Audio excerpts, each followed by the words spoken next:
Hello, everyone. Thank you for joining our first workshop of the Kyoto University Spirits Project, Chronological and Geographical Features of Ancient Indian Literature Explored by Data-Driven Science. As opening, I will talk with the title, Problems in the Formation of the Vedas, Ancient Indian Religious Text.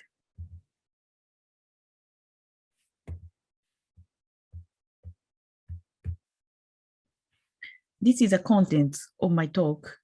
At first, I'll talk about background for the joint research of Vedic text and data science, and then overview on Vedic text and the subject of this research, and also about period and geographical localization by Witzel tracing Vedic dialects. And at last, I would like to mention new perspectives in considering the compilation process of Vedic text. An understanding of society, which is a backdrop for the compilation of literature, is an essential element for accurately reading text. It is impossible to study text separately from historical background. However, concerning ancient literature, many documents exist where we don't know who created the text or when or where it was compiled. The ancient society that serves as a backdrop may itself be shrouded in mystery. In such cases, where the context of society for positioning the text is not concrete, we need to somehow reconstruct the social background. Effective methods may vary depending on the characteristics of the subject being studied. The Vedas, religious texts from ancient India, are examples of literature compiled in such an ancient society where the actual situation is unclear. The Indo-Aryan peoples who immigrated to South Asia, present-day Pakistan and India, around the 15th century BCE, left many text documents concerning their religion called Brahmanism. As their invasion proceeded east from the Indus Valley to the Ganges Plain, they formed numerous groups or schools while preserving and developing Brahmanism tradition. Over a long period, approximately 1,000 years from the early stage, they created a massive body of text by passing on old hymn and ritual prayers while adding new discourse. They used these texts as canon, as handed them down accurately, chiefly by word of mouth, over approximately 2,500 more years to the present. Vedic texts are extremely important and abundant in terms of quality, quantity from a linguistic perspective, and for discovering Indian culture and religions. They are also the sole text material from the period that they had been compiled, 15th century BC to around the 5th century. No other materials besides Vedic text exist for us to learn about the time that they were written. However, it is not easy to learn about Vedic society based on what the Veda says, because they are chiefly concerned with religious matters and not interested to document society. However, it is possible to gain fragmentary insight into social matters. For example, we can see an image of the social strata from mentions of right that differ by social class, and we can glimpse aspects of the culture from the tools and eating habits that are touched upon. The text also allows us to learn the names of some individuals and places, can help us figure out the geographical locations of where the text has been compiled, and determine the relevant time periods. However, they are always touched with mythology and may not be treated in the same way as historical records. No definite information on the period is offered, and any mentions of historical events likely to be wars and conflicts are embedded within myths. As for the Vedic period of ancient India, archaeological evidence is scarce. Consideration from the area is difficult. We may surmise that society at that time had advanced from a nomadic society based on tribes that emigrated from one location to another, had gradually begun to settle, and was in a transition period where a small kingdom would be established. Because neither permanent large-scale structures nor cities had been built during most of the Vedic period, remains from the period are mostly non-existent. No archaeological evidence exists that indicate the number of people, when and where they lived. If we were to assign one advantage to Vedic texts, texts continued to be created unceasingly with barely a disruption.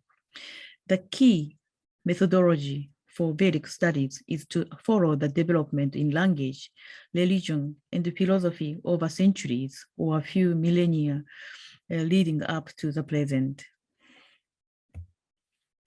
The objective of our study is to deepen our consideration of the social background behind Vedic texts, taking into account its characteristics above as well as its backdrop. As a specific method, I believe that analysis of the language would be useful. The purpose is to consider and reveal movements in Vedic society by analyzing the language and extracting the characteristics of those who spoke that language, the speakers and also the groups of them. In recent years, significant progress has been made in methods of extracting characteristics of the speakers of a language through linguistic analysis, chiefly in the area of natural language processing. The application of this method to Vedic texts has previously been impossible due to the unique characteristics of the Vedic and the Sanskrit languages. Vedic is an ancient form of Sanskrit, where the grammatical elements are unclear due to the connections and the changes in sounds, making automated analysis of morpholexicon extremely difficult. The series of studies conducted by Dr. Oliver Helbig in the development of a grammatical analysis program for Sanskrit texts have made it possible, with the aid of human judgment, to create data on Vedic text, mostly through automatic analysis. The data is accumulated in digital corpus of Sanskrit. We are on the way to create the database, but once this data is complete, it will become possible to use it for various analyses. To effectively leverage this analysis in considering such matters as movement within ancient Indian society, the migration of groups, changes in the relationships between groups, and changes in power relationships, I am setting up and exploring as further research phase in my project, an analysis using information visualization. As we may consider that a Vedic text consists of multiple linguistic layers rather than compiled at once, with additions continuing to be made to the core text, the first thing to do is to analyze the linguistic layers within each text, so that comparisons may be made with multiple other texts. In comparing texts, we may analogize works that appear to be from the same era, as well as works in the influential relationship from different periods. By creating a visual analysis system that links various traits to data while making them work together and visualizing, I aim to obtain an overall picture of the spatial-temporal features indicated by ancient Indian texts. I believe that time and space mapping of text would be a good research finding, and at the same time, a potential starting point for more in-depth discussions on ancient Indian society. This workshop will offer presentations of the methodologies for studies on the various aspects that comprise this project, and conduct presentations outside the project to include other methodologies that are useful for the project.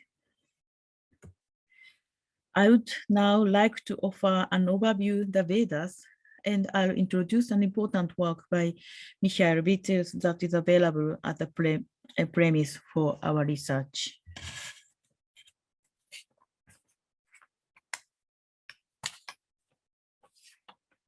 The Vedas refer to texts to do with the religion among Indo-Aryan peoples who migrated into South Asia, present-day Pakistan, and India around the 15th century BCE.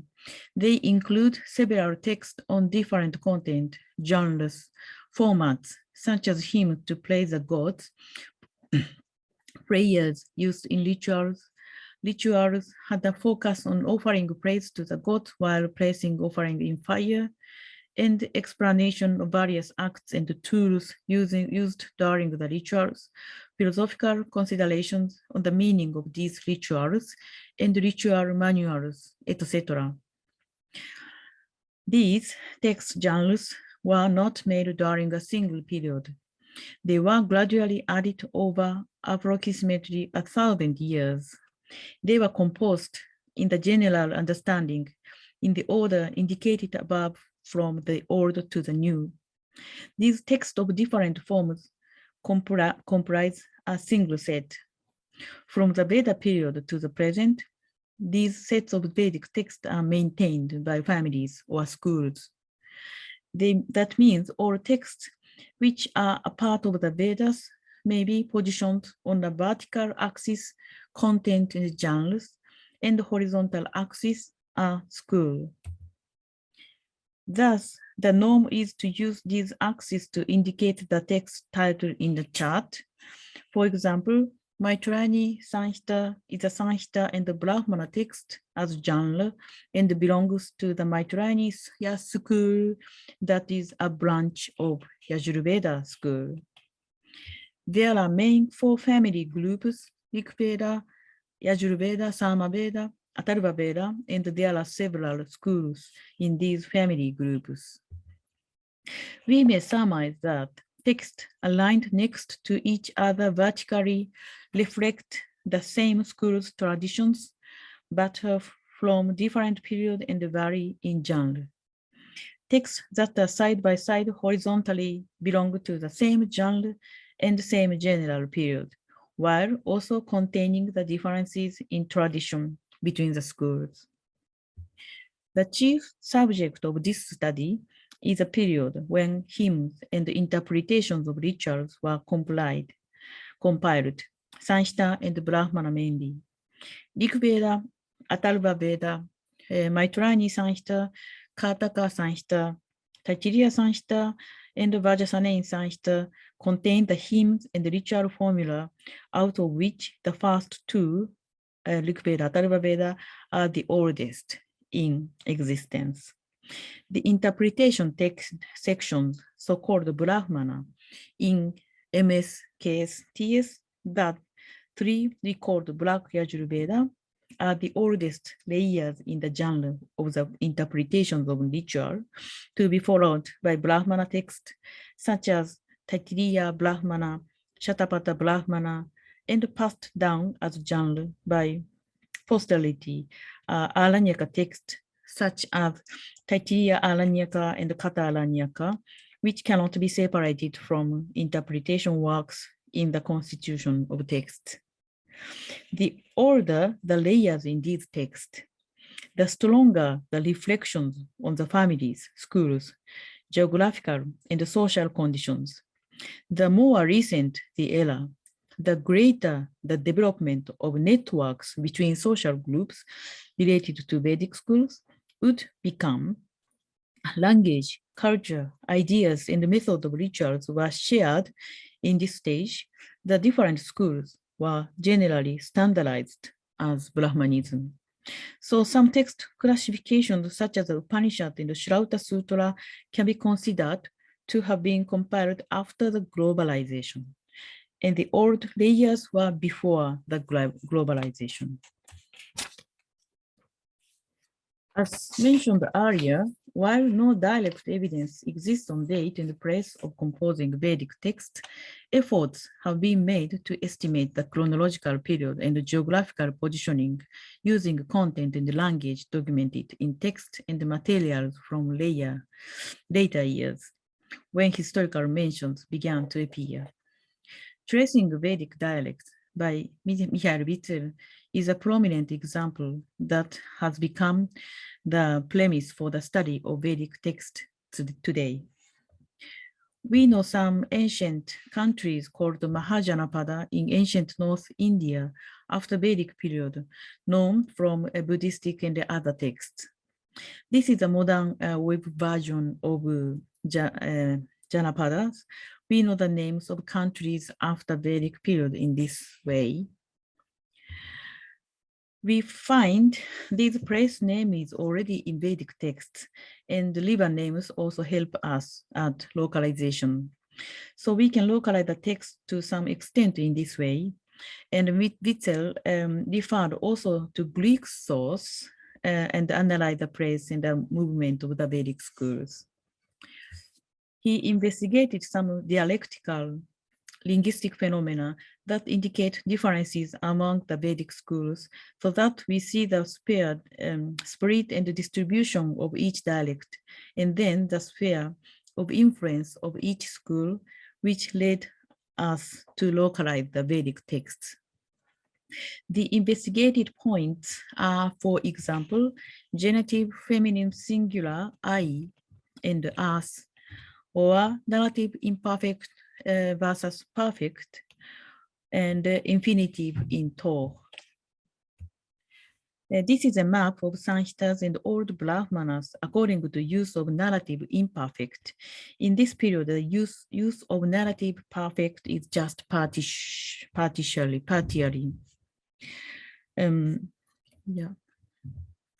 This is a map of later period. Many texts used narrative perfect. This is shown by shading, but some texts still stayed on the imperfect. In the East, we see the perfect was dominant. So we see dialectal distribution in this way. This is a dating of Vedic text. Witzel indicates it with localization, Punjab, West, Center, and East. I note here just important events, important texts. Now, I want to go to the last point, new perspectives.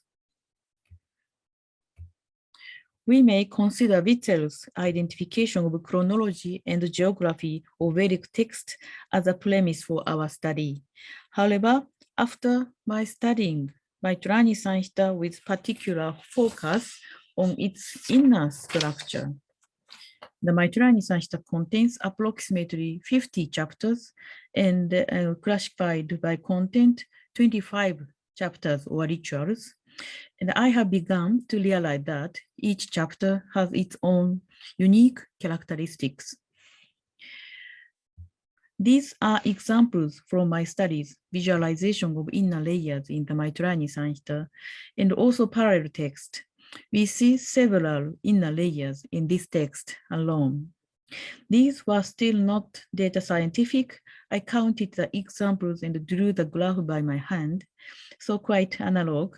We want to do that now by data scientific method, but the idea was since these years.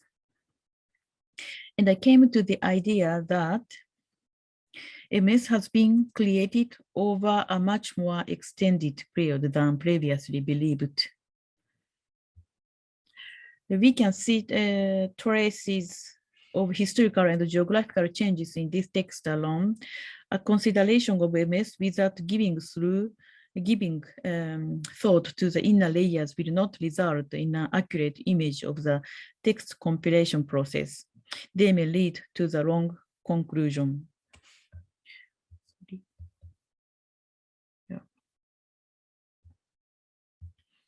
This is my tentative hypothesis for process of composition of the Brahmana of the Maitrani Sanhita. That means a part for ritual interpretation in the literal interpretation. I can classify into some time periods with their own characteristics and also with the dialectical expanse in the text. So concerning the framework by literal tracing Vedic dialects, I would like to suggest some new perspectives, especially on the three following points. One, the consensus have been that Rig Veda and Atharva Veda had been compiled in their currently existing form before Yajur Veda.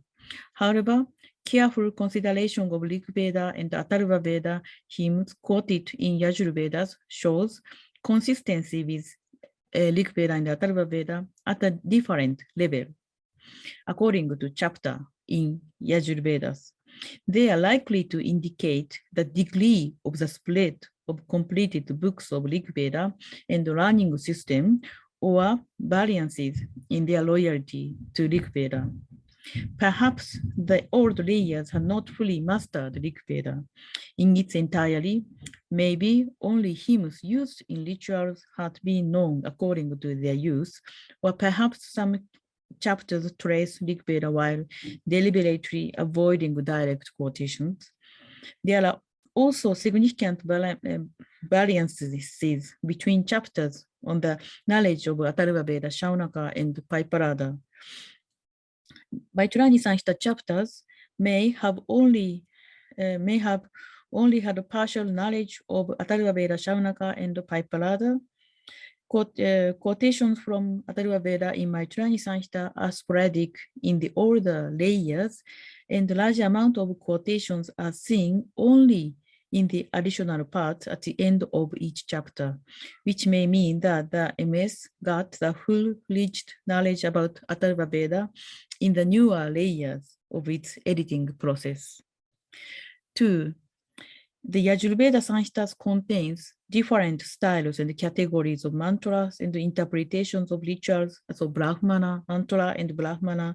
Conventional belief had been that mantras were old and Brahmana chapters were new. In other words, errors were discussed by a breakdown of two layers, mantra and Brahmana. However, recent studies have pointed out that mantra chapters contain both new and old texts, and that not all mantras are older than Brahmana. The compilation process of Yajur Veda Sanhita is not a two-layer structure of mantras and Brahmana. We should eliminate the premise that mantras are older than Brahmanas. We should position all mantra and Brahmana chapters in the same way somewhere in the compilation process. The three Black Yajur Veda Sanhitas, MS, KS, and TS, had been believed to have branched out from a single prototype, with MS, KS, and TS first being separated, followed by MS and KS branching out. The compilation order of text has been believed to be MS, KS, then TS. But recent research has indicated that this phylogenetic tree model is not appropriate for expressing the compilation of these three texts. The argument is that MS and KS show the low rates of similarities in the older layers and the high rate in the newer layers where much borrowing appears to occur. We may presume that some chapters have been individually written and some in the network where the authors of the three texts shared their philosophies and rights. That reflects the change of relationship that occurred in real time of compilation. MS and KS have been considered closely related, but it has been revealed that KS and TS had become closer since a certain period. This is the old phylogenetic tree model and the new model for real-time influenced with each other. This is another expression for that. They didn't have a complete proto-text, but they increased content while existing exchange with each other. At present, I am assuming the following changes in the relationship that are classified into 3 time periods. Time period 1, MS in the case began the compilation of the text. The oldest chapters are MS16, case 8, Adana, and MS18, case 6, Agnihotra. At this point, TS was not included in the movement of text compilation. Time period 2, this was the era that TS joined MS in the case, and the rituals were developed among the group. The center of this movement was the Agnicity ritual. Case took similar measures to TS. Time period 3, the phase of globalization began and Rigveda Vargata had spread. Since then, each school studied local diverging more strongly. It's called Vedic Big Bang by Professor Mahadevan. MS added more chapters. Hymns from Rigveda were collectively added at the last part of MS. Case and TS added hymn from Rigveda by inserting them between the chapters. Case added missing chapters. In the case, TS added the original chapter. For example, Satra chapter. The compilation period above is strictly a hypothesis, but we must remember that relations between these schools continues to change. It is extremely complicated to understand the process through which the text has been gradually compiled while reflecting some complex changes with each other. So it is necessary to conduct appropriate linguistic analysis, indicate the result in appropriate visualization, and tie that into developing a hypothesis for the compilation of texts. This is the significance of conducting joint studies with information science, particularly visual analytics. This is the opening talk. Please enjoy the following talks and joining discussion. Thank you very much.